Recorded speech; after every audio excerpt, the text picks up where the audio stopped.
Oh, hello. Good afternoon. How are you? Well, in this video, I want to talk to you about federal contracts. I want to talk to you about 7 mistakes contractors make or trade partners. It doesn't matter. 7 mistakes contractors make that keep them away from federal opportunities. So here we go. Stay tuned because I'm going to give you the 7 mistakes and then we're going to have a mini conversation. Here you go.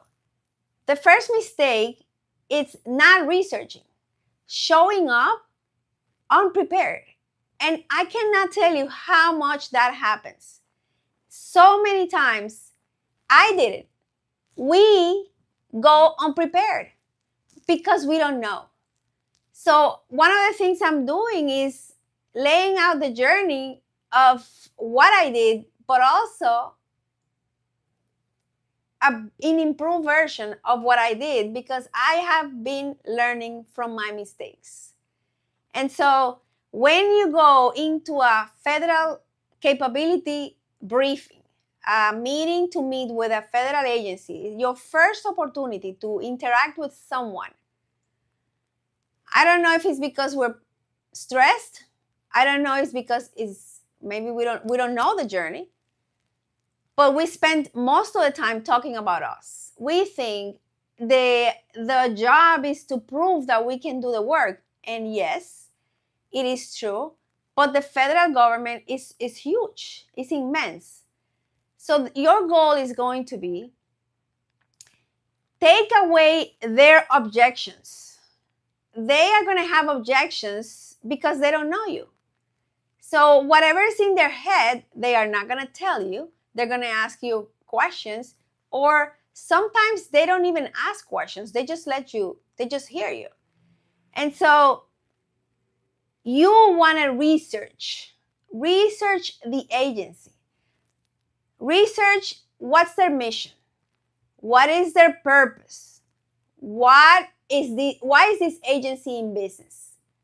And we're not talking about the Department of Defense, for example. That's huge. That's a huge agency. They have millions, billions of dollars worth of opportunities.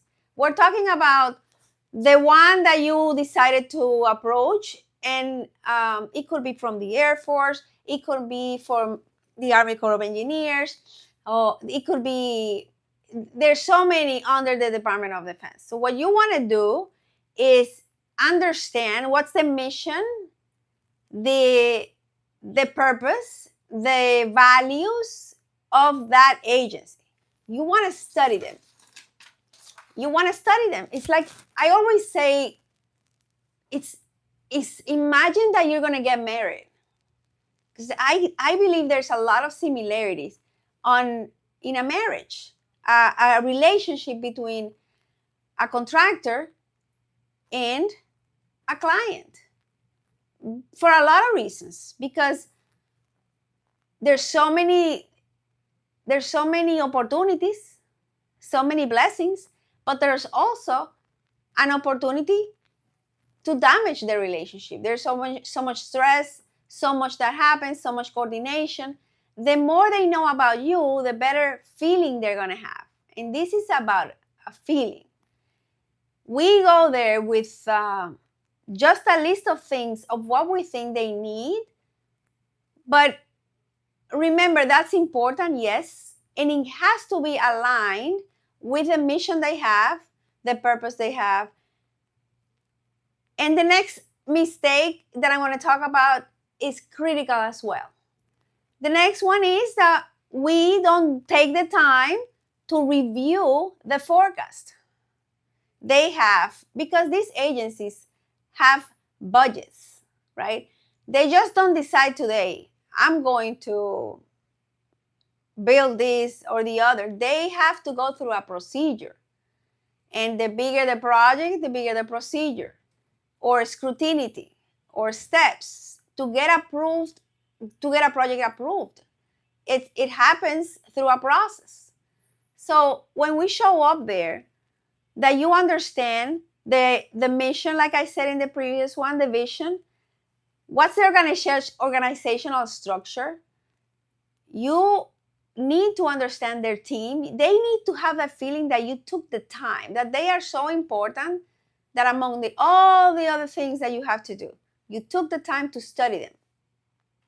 That gives them a good vibe. And also in the studying process, you took the time to study the forecast. You cannot do everything, right?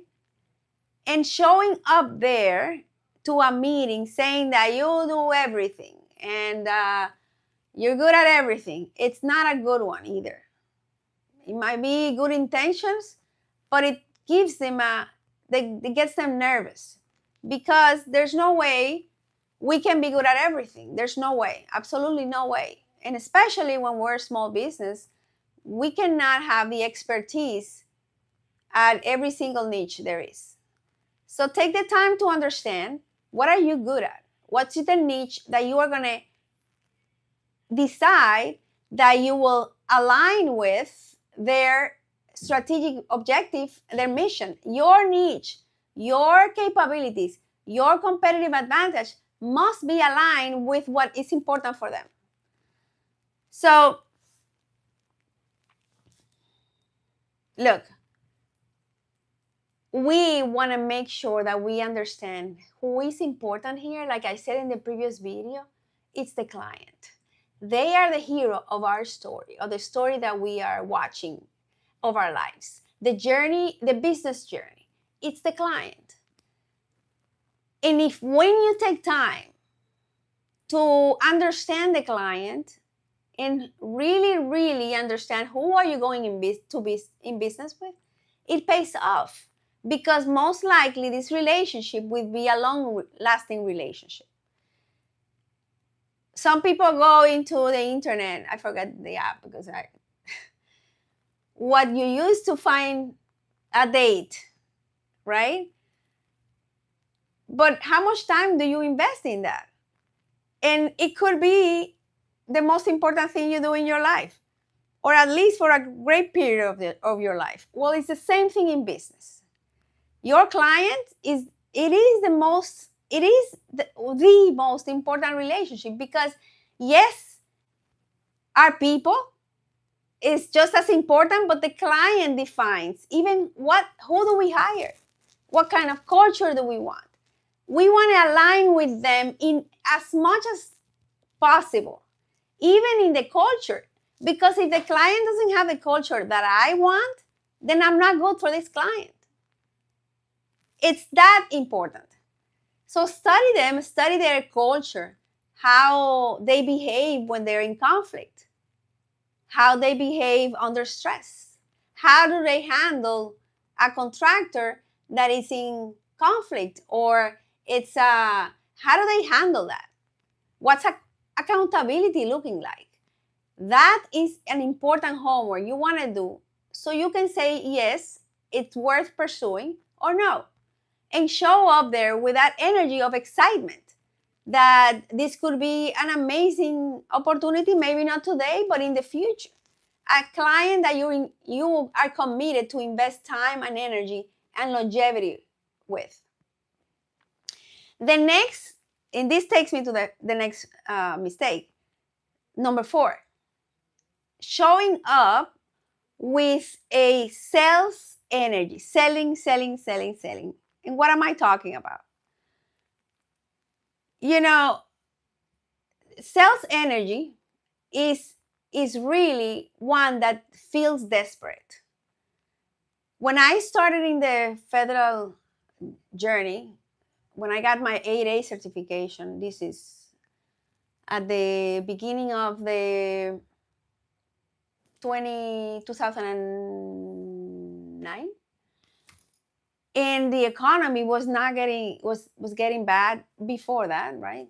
There were a lot of companies losing work, losing business, and I could sense the desperation. And many people had gotten the 8A certification, but they felt entitled to getting a contract. And I'd say we are never entitled. We're never entitled. That's not a good approach. It's not even a good belief, because it's going to make you complacent and unappreciative. It's not going to help you become better and better every day. So it's important that the client feels that you are there for the long run. And when it's not a sales energy, then what you're doing is asking questions. Asking a lot of questions. Asking a lot of questions about them. What's the priority this year? What's important to you? What is success looking like? What's a technical qualifications? All the questions that they put in these proposals. And you can even research that ahead of time and see what they say. The one that needs to talk the least is you. But sometimes, I don't know, we all like to talk about ourselves. We want them to talk because we know everything about us. What we are there is to let them tell us about them. That's really what the purpose of this. So you can establish a connection. And that goes along with having that sales energy versus an energy of a pulling energy versus an energy of contribution, of connection. When you meet a client, our first goal with any interaction with another human has to be connection. Connection and love, where you actually genuinely have this interest to understand what's their pain and they can feel the empathy. One time I had a client that I went to do a capability briefing, and they asked me, what's the smallest job you can do? And I said, I thought about it. And I said, you know what? It depends on what you need. Because if you need me to do something and you need me to do it, because sometimes, I was in the government, in the head of construction for the city of Fort Lauderdale. And sometimes a very small project in terms of dollar value is extremely important to the owner, to the client.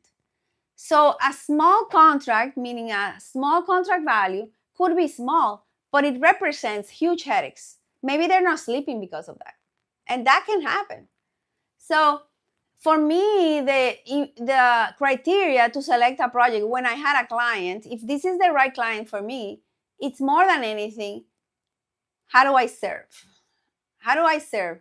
Because I also knew it's important to read between the lines. When they ask that, they're asking also, how much are you willing to do for me? And should I take the risk? Because I still don't know you. You have a good feeling, a good vibe, but how much are you willing to do for me? And that's a question you want to make sure that you answer for this client and give them that sense of capacity to serve, right? That is what a client is looking for. So get yourself in the right state so you can show up with that kind of energy. I gotta drink some water. So, okay, now let's talk about understanding the person's role. When you go to a capability briefing, you want to ask, you typically go through the small business representative, the director, whoever is the small business person. There's in every single agency in the government, there's a small business person that handles the relationship between a small business and their contracting people, project managers, etc. And they invite you, you go through them for a capability briefing. What a wonderful concept. You hear a lot of things about small business, this and that, but the government has created a program, a process that is well thought about. They want you to have, I don't want to say an easy road, but a defined road on how to approach them. You want to use that mechanism.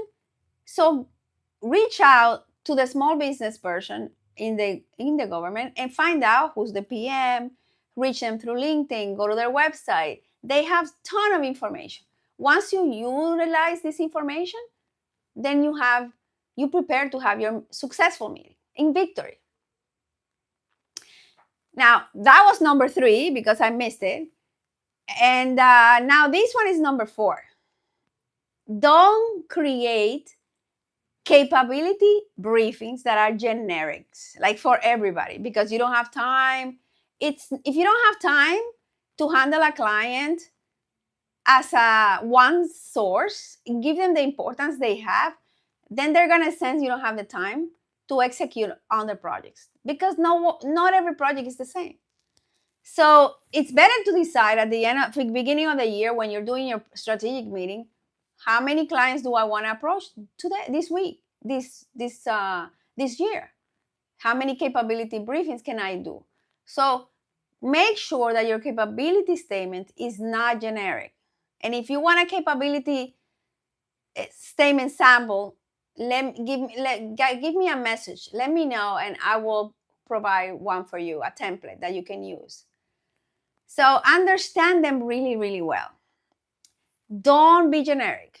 Don't do one for all. Let them feel that you, every interaction says that you understand the risk, understand the purpose, and the strategy of their mission. Answer their questions. Prepare. It has to be that clear. Speak to their values and their priorities, so they know. Every time you answer a question in their heads, they're like, okay, we can give them a chance. And they want to give you a chance. But if you don't answer those questions, it's going to be hard for them to do it. Make it easy for them, and make it easy for you, because this is not about tricking them. This is about aligning with the right client, right? This is not about lying. This is about being honest and truthful with your work and doing your part. So the next one, don't connect with your capability statement without aligning to the agency, and don't show up there just, these are all the projects I have made. Again, it's the same thing, alignment. If you have a capability statement where you have built a lot of work, and you show up with all these pictures, but they have nothing to do with what they do. We've done work for NASA, for example. But if I show up there and their forecast has nothing about, let me see an example, pools. No, we have done a lot of parks and recreational facilities. But we also work in NASA, and we've done runways. So if you have done work that has nothing to do with what is in the future for them the next year, or the next 2 years, the next 3 years, sometimes these forecasts go 5 years. Because it's a long journey. Long sales cycle. Give them the piece that they're looking for. Again, they put a lot of effort in hiring competent companies, and they have a criteria that they want to meet to hire small businesses. But of course, they have to go through a risk analysis, and it's our job to prove to them that we can do it, that we can handle it. So more homework, more studying, more alignment. The next one, when you do your presentation, don't just find out also how much time do you have. Find out how much time do you have, and when you do your presentation, ask what's the next step. Because the next step is going to give you another journey to continue to follow up. Follow up is hugely important. So find out what is the next step, when do I contact, what's the best way to follow up. So you don't want to be annoying either. They will tell you, and you make sure that you do it. So the one thing I really want to ask you is if you want to hear more, I can't wait to give you more. Hit the subscribe button now. And I want to really show you how to get more work with the federal government. I'm going to put a lot of content regarding my experience and experience of people that I know. And Also, I want to talk to you about going into these meetings that are trade shows, what to do, how to do it better, how to be successful connecting with another human. These are contracting officers, they're humans, and you want to connect to them, and never allow yourself to think that they are just a dollar sign symbol. You want to make connections with them and everyone, right? So I hope this video helps you, and to the next one. I'll see you in the next one. Thank you so much.